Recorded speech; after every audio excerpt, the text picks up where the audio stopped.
you can clearly state that socialism is an immoral proposition.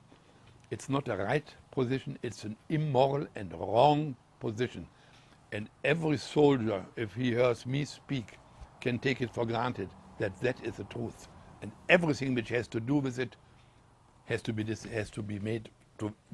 destroyed or has to be finished, thrown out. My escape from prisoner of war camp in communist Yugoslavia is insofar of importance as it gave me the basis to recognize what I am experiencing afterwards. So I left. We were five people, 5 soldiers who decided that we would not survive the winter because there was no real food, and it became cold and we had nothing to put on. So 5 of us left, and the plan was to go to Hungary, and from Hungary to Austria, and within Austria was the demarcation line between the Soviet army and the British army, who were occupying Germany and Austria at that time.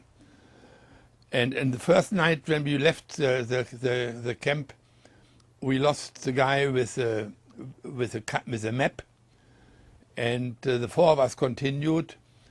We walked according to the moon, and to the North Star. We had to go northeast. We had to cross one river between Hungary and Yugoslavia, and when we came close to the river, it was very cold, and inside myself I said, I'm not going to swim through it. I rather give up to the authorities, whatever that may cost me. When we came to the water, it was a death penalty on trying to escape.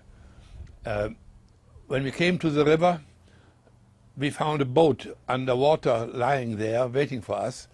We had one person of the Navy there, and we got it floating, and we crossed the river.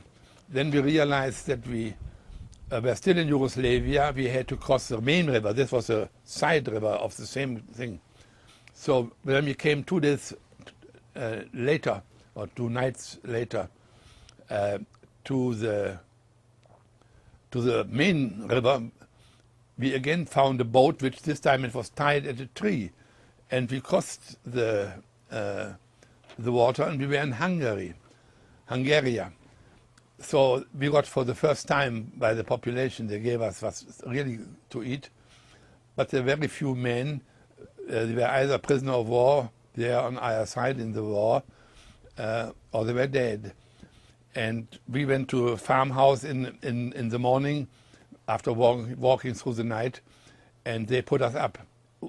Once we were late, and apparently some people had seen us disappear in this small farm, which was occupied by 2 women, and they welcomed us and gave us to eat, and then they said we could sleep in the stable. We were scarcely in the stable, they came back shouting, soldiers, soldiers. And I saw them coming with a dog, and they're coming after us. So we were 2 at that time. We had split into 2 and 2, and we ran for cover to some bushes which were very close.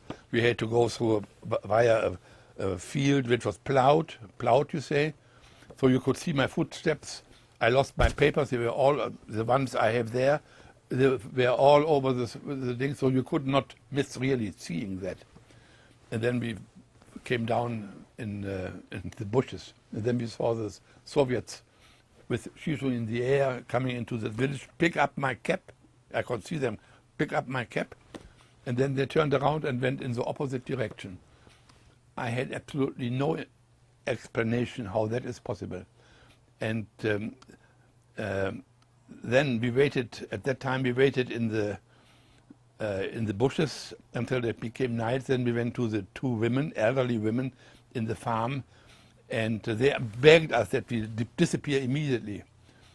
they knew, as we did, that if the Soviets would find us with them, we were all dead. I sat down instead in a chair and said I wanted to have something to eat first. And they gave me something to eat, and then we went away. And I was very proud about what a wonderful organizer I am. And when I had crossed, there are very many instances like this. These are the three main instances. And when I had crossed the last border, which was between the Soviet army and the British army, I realized that I was on the side of freedom, and I was not anymore under the Soviet menace. And then I thought of the whole thing, and I was wondering whether God had taken me out of the prison camp and out of Yugoslavia and brought me here. And I said, if that was God, then he must have a purpose for me. We were educated in the Christian way, but I had in the war never prayed. It never occurred to me that I might die. So this was something very new inside myself. And only 4 years later, when I faced myself, the reality of myself, and I realized that I am a hypocrite and a fake Christian, and I was full of sin, that I realized that I am no better than the Nazis, because what the Nazis were liars and I was liars. The Nazis lied for power, I lied for personal gain. And when I went to Washington one day, and I was received twice by the then executive director of the Holocaust Memorial Center in Washington, I apologized to him for what the German government and the German people had done to his people, and asked him to forgive me and my nation. And the man was very moved, and so was I. And we became friends. And I told him that when people look at the Holocaust, at the criminals, the guys who did it, they were the criminals, and they have to be made responsible. But I am no better, and they have to be punished.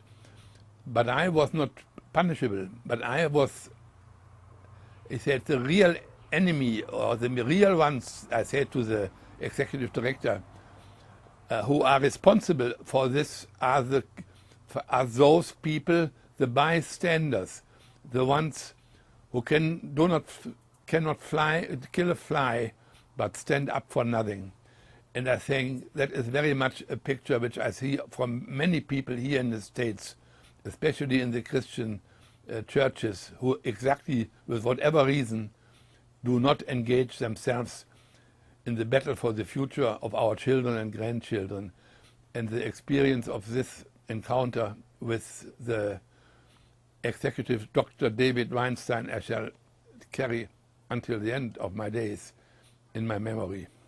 The message I have for America, and the warning I give, it is not possible to be liar and be a stepstone to freedom. Freedom is only possible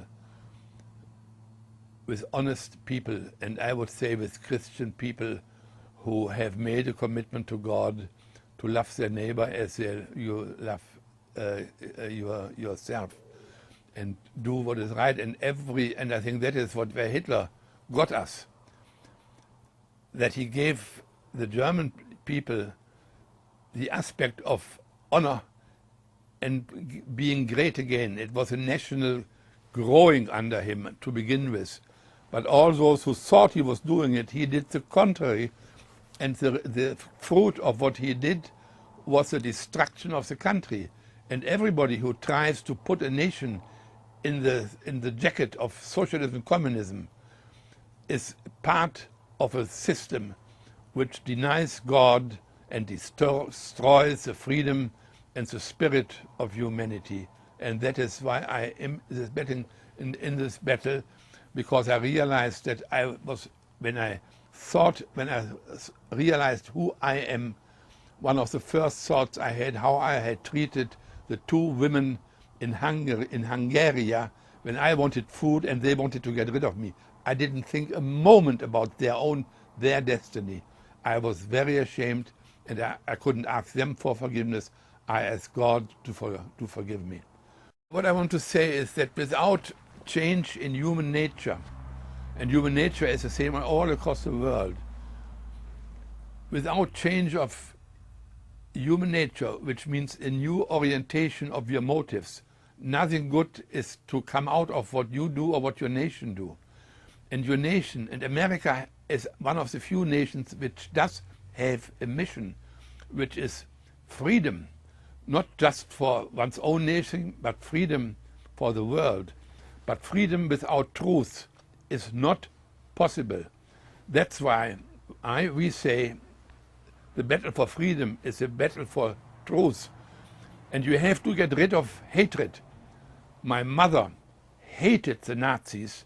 She hated the British who threw us out in West Germany out of our where we lived, and we hated our host where we lived, in this house we lived.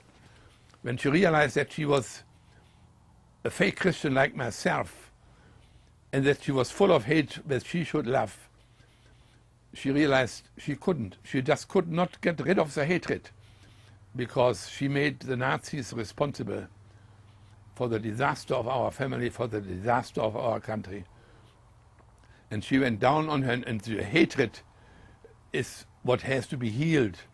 And hatred is the same which motivates the totalitarian system, the communists, the Nazis, the socialists, the liberals, and most people, they don't call resentments hatred, but resentment is hatred.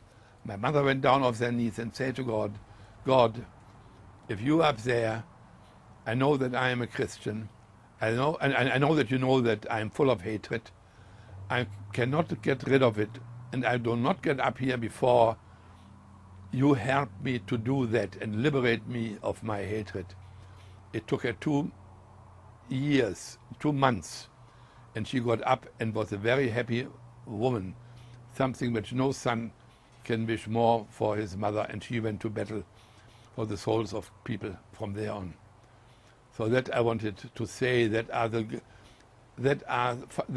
fundamentals, a part of the fundamentals of what is necessary to change the direction which America has taken now.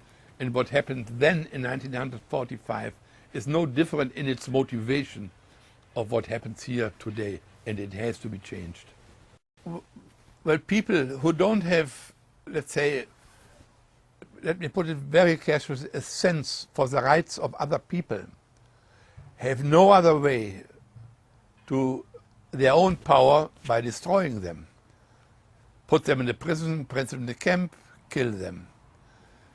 And, or let them, if those people who think they are getting now financial help will realize by the government and vote for them, they will realize that the promises are all lies, because they are not directed at them.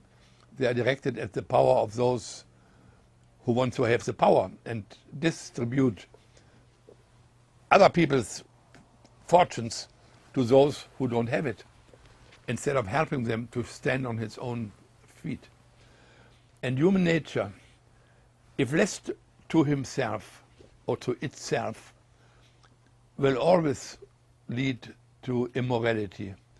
The immorality of a Nazi is the immorality is different as the immorality of a person who changes everybody his lover or something of that nature, who lets go on